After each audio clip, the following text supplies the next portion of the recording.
선생님들 안녕하세요. 그랑블루 페타로 드디어 종강하는 날입니다.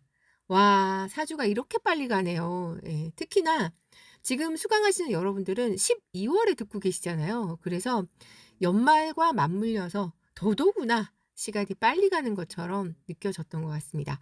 이제 오늘이 마지막이기 때문에 여러분들에게 1년 운세 보는 방법을 알려드리려고 해요. 그동안 다른 기수분들한테는 안 알려드렸거든요. 오늘 대방출하도록 하겠습니다. 자, 시작할게요. 자, 오늘은요. 지난 시간에 우리가 흑카드까지 배웠는데 실전 키워드를 못 했거든요. 그래서 오늘 흑카드의 실전 키워드 하도록 하고요. 그리고 마지막 남아있는 원소 공기만 딱 남았어요. 예, 그래서 공기 카드 익혀보고 바로 실전 키워드까지 다 합니다. 다 할 수밖에 없어요. 오늘이 마지막이기 때문에 더 이상 시간이 없습니다. 네. 그리고 참 제가 그동안은 한 번도 강의 전체를 다 유튜브에 공개했던 적이 없었어요. 그런데 이번 기수만 특별히 한 2달 정도만 유튜브에다가 전체 정말 싹 다 공개를 하려고 해요. 그래서 한 2달 정도만 공개했다가 2달 후에는 내릴 거니까 혹시나 주변에 "아이고 내가 그거 들으려 했는데 깜빡하고 신청을 못 했잖아." 이러신 분들 계시면 유튜브에 2달간 전부 다 공개한다고 했으니까 "유튜브를 봐라." 이렇게 좀 안내를 해 주시면 좋겠어요. 2달 후에는 왜 내리냐고요? 왜냐면 이게 또 여러분들 아시죠? 제가 유튜브에 자료 워낙 많이 올려 갖고 항의가 그렇게 들어옵니다. 네. 그래서 강의를 다 올리면 그 다른 강사님들도 계시잖아요. 페타로 강의하신 다른 분들 계시기 때문에 이제 그런 분들이 항의가 들어오기 때문에 어쩔 수 없이 내려야만 한다는 거. 그래서 2달만 공개하고, 네, 2달 이후에는 내릴 테니까 보실 분들은 "빨리 봐라." 이렇게 "2달 지나면 사라진단다." 이렇게 꼭 얘기를 해 주세요. 싹 다 없애는 건 아니고요. 지금 하는 4 강하고 그다음에 지난주에 있었던 3 강, 4 강, 그래서 절반은 유튜브에 공개를 하는데 뒤의 절반은 공개할 수 없으니까 예, 고렇게 안내를 해 주시면 될 것 같습니다. 자, 그리고 지금 이제 연말이다 보니까 1년 운세 궁금해하시는 분들 진짜 많잖아요. 그래서 오늘 다양한 1년 운세 리딩 방법을 알려드리려고 합니다. 그래서 지금 배우셔 가지고 지금 이제 새해에 이거 봐 달라고 하시는 분들 굉장히 많잖아요. 페타로를 활용해서 많이 많이 봐 주세요. 자, 먼저 강의를 하기에 앞서서 수강생 질문부터 해결하고 들어가도록 하겠습니다. 제가 단톡방에 질문 남겨주시면 모아 강의 자료에 담아옵니다 하고 말씀드렸던 거 기억나시죠? 우리 선생님이 이제 요런 질문을 남겨주셨어요. 오늘 제가 18장 데일리를 다르게 해석해 보았는데요. 심볼론과는 해석법의 차이는 있겠으나 팩타로만의 의식과 무의식을 리딩했는데 신기하게 잘 맞네요. 이렇게 질문해서 리딩해도 괜찮은가요? 팩타로의 요지와 맞는지 궁금해요. 이렇게 이제 또 질문을 주셨는데 어 제가 그 보통 강의 자료를 올릴 때 유튜브에 올릴 때 그 앞에 한 1-2강 정도까지만 올리고 뒷부분을 올리지 않는데 우리 선생님이 이 질문을 제가 제대로 알려드리려면 뒷부분 강의자를 갖고 와야 되겠더라고요. 그래서 한 번도 유튜브에 올라가지 않았던 자료가 오늘 올라갈 수 있어요. 근데 지금이 뭐 심볼론이나 오쇼전 강의 시간이 아니기 때문에 뭐 지금 설명을 한다거나 그러진 않고요. 요런 식의 차이가 있다. 요렇게 큰 그림만 예 설명드리고 넘어가도록 하겠습니다. 지금부터 이제 보여드리는 자료는 벨린, 심볼론, 오쇼전에 흩어져 있던 강의 자료 중에 일부 지금 우리 선생님의 그거를 해결하는 데 필요한 자료만 제가 발췌해서 갖고 온 거예요. 자, 일단 타로 카드는요. 나름의 존재 목적이 있습니다. 예를 들어서 우리 선생님이 질문하셨던 것처럼 심리 분야라면 심볼론 카드가 그 존재 목적이고요. 명상 분야라면 오쇼젠 카드가 존재 목적이 되는 거죠. 그리고 예측 분야라면 벨린 카드가 가장 적합한 목적을 띠고 만들어졌죠. 자, 그리고 펫에 관련된 게 궁금하다라면 당연히 펫 타로로 봐야 되는 게 맞겠죠. 그래서 각각의 카드들은 그 나름의 존재 목적을 가지고 있습니다. 우리 선생님처럼 심리 쪽이 궁금하다면 당연히 심볼론을, 펫이 궁금하다면 펫 타로를 보는 건 어떻게 보면 너무 당연한 거죠. 자, 오쇼젠 같은 경우에는요. 이 오쇼 라즈닛이라는 그분의 이 철학과 메시지를 담은 카드예요. 그래서 각각의 카드가 전부 다 그분의 철학과 메시지를 담고 있다는 거. 이런 특성이 있고요. 그래서 명상에 적합하다라고 말을 하는 거고요. 심볼론 같은 경우에는요. 안에 정말 욕심을 많이 부려서 좀 다른 카드들보다 좀 어렵다는 얘기를 많이 하시는데 그럴 수밖에 없는 게 이 심볼론 카드 안에는요. 심리학하고 점성학까지 모든 내용을 녹여내서 만들었거든요. 그래서 심리도 알아야 되고 점성학도 알아야 되고 많은 것들을 알아내야 할 필요가 있었던 거죠. 그래야 리딩이 되는 거고요. 자, 그래서 그 타로 카드가 어떤 점성술을 근간으로 하는지에 따라서 뭘 볼 수 있는데도 달라진다는.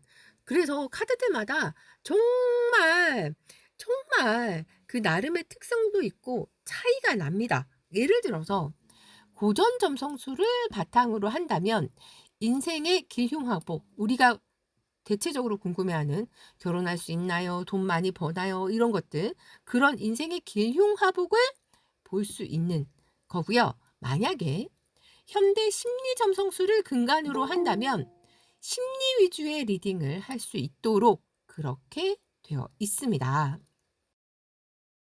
자, 그래서 이게 나중에 어디에서 달라지냐면요. 고전 점성술인지 현대 심리 점성술인지에 따라서 지배 행성도 달라지는. 그래서 여러분들 중에 혹시 점성술을 하신 분이 계시다면 이 내용을 아실 거예요. 그래서 누가 주인 행성인데까지도 달라질 수 있다는 거. 점성술이 어떤 거냐에 따라서도. 그러니 카드는 더더구나 다르겠죠. 예를 들어서 호로스코프 벨린 카드 같으면요. 고전 점성술과 비슷하다고 이제 생각을 하고 인생의 길흉하복을 볼 수 있는 그렇게 되고요. 그래서 7행성만 카드에 들어있죠. 그런데 심볼론이라면 현대 심리 점성학에 녹아있기 때문에 현대인의 심리 위주로 리딩을 하는 이렇게 차이가 있습니다. 자, 사실 심볼론은요. 그 심리 쪽으로 리딩을 할 때 안에 제가 점성술이 녹아있다라고 했잖아요. 그래서 행성과 별자리를 연계해서도 리딩할 수 있어요. 이 심볼로는. 그래서 피라미드 배열법을 할 때도 이 각각의 기호가 어떻게 다음 카드에 나오는지를 가지고 리딩을 하는 거예요. 지금은 심볼론 시간이 아니니까 그냥 이렇게 한 대만 설명드리고 넘어가겠습니다. 그리고 우리가 심볼론 카드를 쓰는 진정한 목적은 이 페르소나 리딩을 하기 위해서거든요. 그래서 이 심볼론 카드의 특성이 이 칼 융의 분석 심리학에 등장하는 그 페르소나라는 개념을 이용해서 심리를 파악하는 타로 카드였던 거죠. 그래서 이 심볼론 카드를 할 때는요. 우리가 페르소나 배열법으로 그 페르소나를 리딩을 하거든요. 네, 그래서 각각의 카드는 나름의 존재 목적이 있다라는 얘기를 한 번 더 강조해서 해드립니다. 정말 서론이 길었는데 결론은 뭐냐면요. 우리 선생님이 질문하셨던 요 내용, 페타로의 요지와 맞는지 궁금하다고 하셨는데 선생님 안타깝지만 이런 다양한 시도는 좋은데 그 카드의 원래 목적대로 사용하시길 제가 권장드립니다. 애초에 제가 이 페타로를 만들 때 그런 심리적인 걸 리딩하겠다고 담지를 않았거든요. 그래서 만든 제작자의 의도에서 벗어나서 리딩을 하시면 카드가 그 목적이 다르기 때문에 안에 그런 심리를 리딩할 수 있는 어떤 그걸 요소를 제가 넣어 놓지를 않았어요. 그래서 한계가 있으니까 그래서 가급적 네, 그 카드가 만들어진 원래 목적에 맞도록 하시는 게 좋겠다는 말씀 드려봅니다. 자, 그리고 이런 질문도 있었어요. 2번 아끼는 사람이 어떻게 할지 해석이 잘 된 건지 알고 싶어요. 사실 전체적으로 해석의 느낌이 어떤지가 아직 초보라. 상담 후에 복습 예습 삼아 페타로로 봐드렸는데 와우 신기하다고 하시네요. 지인들 강쥐나 야옹이 아가들 마음도 알아보기 등 보고 있는데 잘하지 못해서 조금은 해석이 디테일하진 않지만 그래도 잘 맞아요. 페타로의 감정이나 특정 키워드로 사람의 리딩 시 아직 제가 많이 서툴고 부족하네요. 선생님, 서툴고 부족한 게 당연한 거예요. 왜냐하면 선생님 우리 지금 배운 지 3주밖에 안 지났어요. 네, 그래서 3주 만에 이 정도 리딩을 하실 수 있는 것도 정말 대단하신 거거든요. 그리고 요 아끼는 사람이 어떻게 할지라는 그 주제에 대한 해석을 물어보셨는데 선생님 이거 18장 데일리 주제는 이 마스터에 따라서 얼마든지 바꿀 수 있습니다. 그래서 이 데일리 리딩은요. 정답이 없어요. 그런데 또 비슷한 질문을 하신 선생님이 또 계시더라고요. 이따 뒤에서 다시 알려드릴게요. 어쨌든 이렇게 심리적으로도 리딩 해보시고 주변 지인분들도 봐주시고 이렇게 열심히 하시면 선생님 나중에는요 정말 잘하실 수 있어요. 그래서 제가 단톡방에 이렇게 남겨드렸잖아요. 이렇게 열심히 활용하시면 금방 잘하시게 될 거예요. 다음 주에 다른 분들 18장 데일리 올라오는 것도 보시고 참고하세요.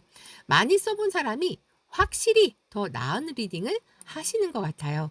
리딩도 경험이 중요하니까요. 화이팅입니다. 이렇게 이제 말씀드렸는데 우리 선생님은 아마 오늘 종강이지만 종강 이후에도 이 그랑블루 페타로 카드를 잘 쓰실 거라 믿어 의심치 않습니다. 네, 우리 선생님은 제가 수석 졸업으로 인정하겠습니다.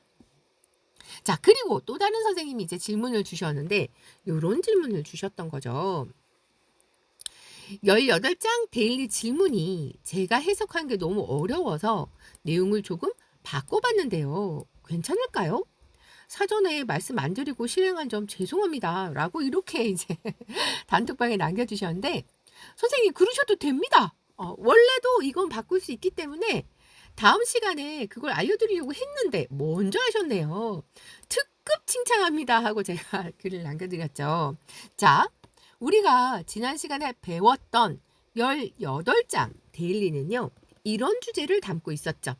당신이 만날 사람 그 모임에서 무엇이 나오는지, 당신이 아끼는 사람이 어떻게 할지, 당신을 짜증나게 하는 사람이 어떻게 할지, 당신을 위로해 줄 거, 기다리고 있는 거, 도움이 될 만한 거, 당신을 놀라게 할 어떤 거, 당신이 원하는 게 일어날지 않을지, 그리고 마지막으로 좋은 거.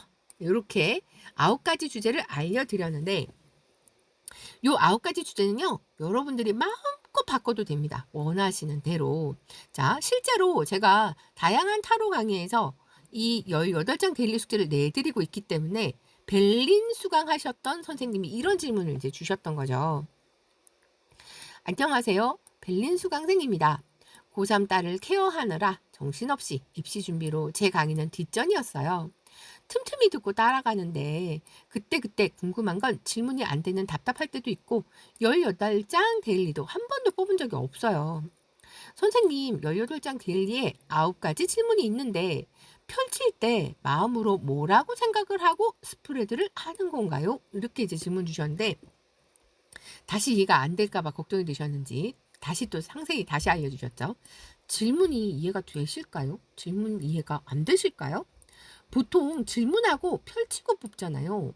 한 장 한 장 뽑을 때 생각을 하는지 전체로 어떻게 질문하는 건지 이렇게 이제 질문을 다시 또 주셨는데 아닙니다. 그러지 않고 그냥 18장을 뽑고 정해진 주제에 따라서 리딩하셔도 됩니다. 제가 이렇게 답을 드렸죠. 뽑을 때 생각해도 되는 거라는 거죠. 그 질문으로 뽑는 건가요? 다른 질문도 만들어서 이용하는 걸까요? 9가지가 만들어지진 않겠지만 이렇게 이제 말씀하셨는데 이 9가지 주제는 그날에 일어날 일들을 감안해서 만들어진 것입니다. 제가 만든 건 아니고 르노르만 카드를 빨리 익히기 위한 방법으로 만들어진 배열법 중에 하나죠. 저는 다른 카드를 빨리 익히게 할 때도 활용합니다. 선생님이 자신에게 맞는 9가지 질문을 매일 하는 것으로 질문을 바꿔서 하셔도 됩니다. 카드를 뽑기 전에 9가지의 주제를 만들고 정하신 주제에 맞춰서 카드를 뽑으시면 되죠. 이제 이렇게 안내를 해드렸죠. 일반적으로 배열법은 각각의 위치에 어떤 의미를 가진 카드를 놓는 자리인지가 정해져 있습니다. 뽑으실 때 그 의미를 생각하고 뽑으면 좋겠지만 그러기가 어렵다면 배열법에 맞게 카드를 뽑고 해당 위치의 카드를 그 의미에 맞게 리딩하셔도 됩니다. 예를 들어서 우리가 4장 데일리 숙제들 많이 하셨잖아요. 그럴 때 맨 위가 테마, 아래가 힌트, 그리고 왼쪽이 전반부, 오른쪽이 후반부라는 걸 알고 계신다면 예를 들어 선생님이 그 4장의 위치를 다 알고 계시니까 예를 들어 오늘 내가 오후에 중요한 일이 있을 수도 있잖아요. 예를 들어 지금 합격자 발표가 오후에 난다든지 이럴 때 그러면 오늘 하루에서 제일 중요한 건 오후가 되잖아요. 내가 정말 합격을 했을까? 그게 가장 궁금하니까. 그럴 때는 선생님 테마부터 뽑지 않고 후반부 카드를 먼저 뽑으셔도 돼요. 네. 왜냐하면 그 위치마다 어떤 의미인지가 정해져 있기 때문에 그래서 18장 데일리도 그냥 쫙 9장 또 위에 쫙 9장 다 뽑아놓고 각각의 위치를 내가 어떤 주제로 리딩하겠다고 정해놨기 때문에 그 주제대로 리딩을 그냥 하시면 되는 거죠. 배열법에 너무 얽매이지 말고 자유롭게 응용해서 이용하세요. 가장 좋은 배열법은 마스터가 상황에 따라 적절하게 활용하는 자유배열법이라는 걸 잊지 마세요. 이렇게 이제 답을 드렸던 거죠. 그래서 이 18장 데일리 배열법 아까 했던 그 9가지 주제 말고 여러분 나름대로 또 만들어 보시는 거예요. 그래서 저도 제 나름대로 한번 만들어 봤어요.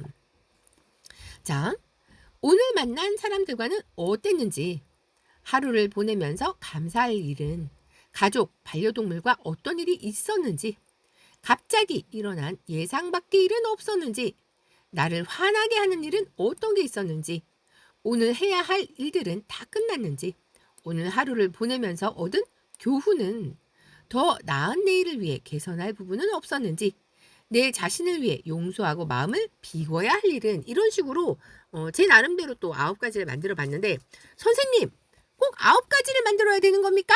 안 그러셔도 돼요, 선생님. 그래서 5가지든 3가지든 선생님이 원하시는 대로 바꿔도 된다라는 거. 그래서 이제 오늘 종강이지만 내일부터 여러분들 스스로 이제 열심히 연습을 하셔야 되는 거잖아요. 잊어버리지 않기 위해서. 꼭 9가지 아니어도 되니까요. 5가지든 3가지든 여러분들이 원하시는 대로 질문을 만드시고 매일 일기 쓰는 것처럼 카드를 활용해서 리딩을 해보시는 거예요. 근데 선생님 저 혼자서 하기 힘들 것 같아요. 그동안은 단톡방에서 같이 했으니까 했는데 이걸 혼자서 어떻게 해요? 하시는 분 계시다면 제가 늘 말씀드리지만 호랭이 방이 있습니다. 호랭이 선생님이 채찍질을 촥촥 하면서 열심히 안 할 수 없도록 만드는 방이 있으니까 따로 비용 들어가거나 그러지 않아요. 혼자서 데일리하기 힘들다 하시는 분들 누구나 신청하실 수 있고요. 저한테 개인톡으로 연락 주시면 호랭이 방으로 초대를 하도록 하겠습니다. 우리 데일리 숙제하는 거랑 똑같아요. 주 5일 공휴일 빼고 주말 빼고 1개를 하던 2개를 하던 3개를 하던 그 어떤 카드로 하든 상관없습니다. 필요하신 분들은 저한테 연락 주세요. 자, 그런데 우리 선생님이 이 변경된 주제로 데일리를 해오셨더라는 거 아닙니까? 와, 진짜 제가 늘 말씀드리지만 제가 강의를 하다 보면 저를 능가하는 분들이 생깁니다. 저는 그게 너무 좋아요. 그래서 제가 알고 있는 지식을 다 알려드리고 저를 능가해서 더 발전돼서 나가시는 분들이 더 많았으면 좋겠어요. 자, 우리 선생님이 주제를 이렇게 바꿔서 해오신 거죠. 짜잔. 모임에서 당신은 어떤 사람일까? 당신이 좋아하는 사람의 마음은? 나를 짜증나게 하는 것은? 이렇게 바꿔가지고 자, 그리고 그 다음 주제도 짜잔. 나를 위로해 줄 것은 무엇인가? 내가 모임에 바라는 거, 내가 모임에 도움이 될 만한 것은? 이런 식으로 그날의 상황에 맞춰서 주제를 바꾸시는 거죠. 자, 또 마지막 3개도 바꾸셨어요. 모임에서 나를 놀라게 할 게 무엇일까? 내가 바라는 게 일어날지 안 일어날지, 내가 모임을 나가면 좋은 게 뭘까? 이런 식으로. 자, 그런데 이게 끝이 아니라 또 바꿔서 해오신 거예요. 그래서 와, 우리 선생님 대박. 이렇게 잘 응용을 하신다면 아마 우리 선생님은 뭐든 잘하실 수 있겠다 하는 생각이 들었죠. 자, 요건 또 이렇게 바꾸셨어요. 오늘 보험회사 언니랑 둘이 만나는데 분위기는 나는 어떤 사람인가? 그리고 오늘 만나는 사람이 나에 대한 마음은 자, 그 다음 세 가지 주제는 내가 바라는 것이 일어날까? 그리고 다섯 번째, 그가 바라는 것이 일어날까? 자, 그리고 여섯 번째, 나를 위로해 줄 것은 무엇일까? 자, 마지막 세 가지 주제, 그를 위로해 줄 것은, 나에게 도움이 되는 것은, 마지막으로 그에게 도움이 되는 것은, 이런 식으로 마음껏 변경해서 쓰셔도 됩니다.